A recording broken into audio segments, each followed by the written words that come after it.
For over 140 years, the world knew him only as Jim, a secondary character who followed a young boy down a river. But in Percival Everett's 2024 novel, he finally reclaims his true name and his own story, James. He is not the simple, superstitious man many readers remember from the past. Instead, James is a brilliant thinker, a philosopher, and a father who must hide his intelligence behind a mask just to stay alive. This is a journey through a dangerous world where language is a weapon and the search for freedom is the ultimate mission.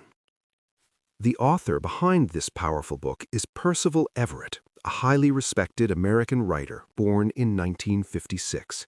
He grew up in South Carolina during the Civil Rights Movement, a time that deeply influenced his understanding of race and identity in America. Before becoming a famous novelist, Everett studied philosophy and mathematical logic, which explains why his characters often ponder deep questions about life.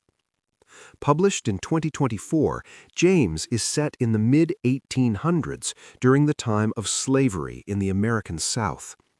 It is a reimagining of Mark Twain's classic 1884 novel, The Adventures of Huckleberry Finn.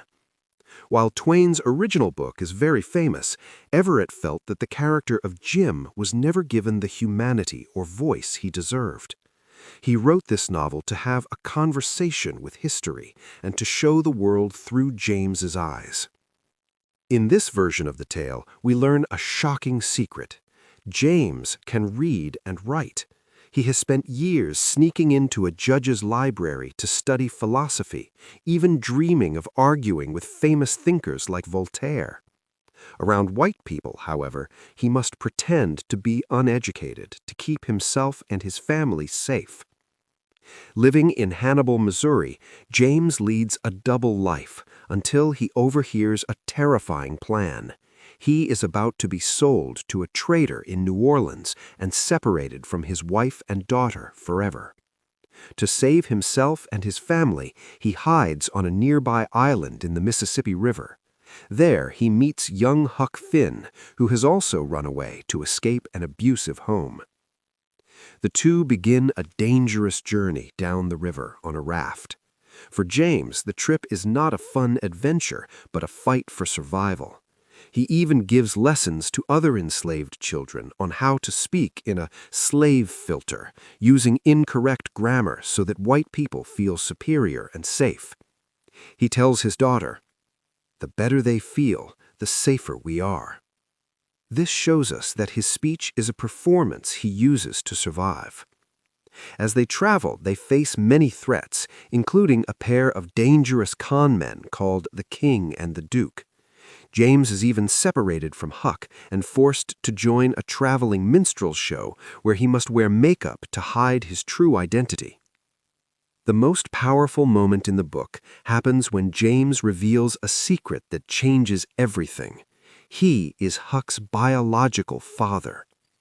This revelation turns their bond into a deep mission of love.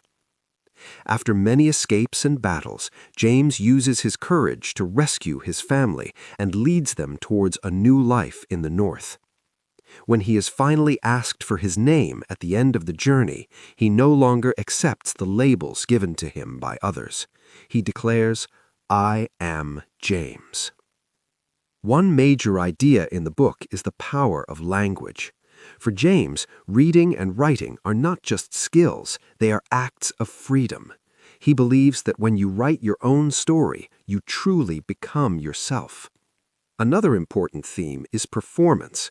The book shows how many people must act a certain way to survive in a society that doesn't respect them.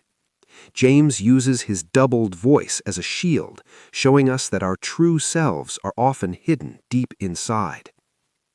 James is an exceptional book because it gives dignity to someone who was silenced for a century. It recently won the Pulitzer Prize and the National Book Award, making it one of the most celebrated novels of our time. It is special because it speaks to anyone who has ever felt misunderstood or forced to hide who they are. It reminds us that every person has a complex inner world, full of dreams, wisdom, and love. Percival Everett has given us more than just a story about a river. He has given us a story about the human spirit. As you finish this book, think about your own voice. How do you share your true self with the world? Thanks for listening to Books Simply. If you enjoyed it, feel free to like, subscribe, and share it with someone who loves books.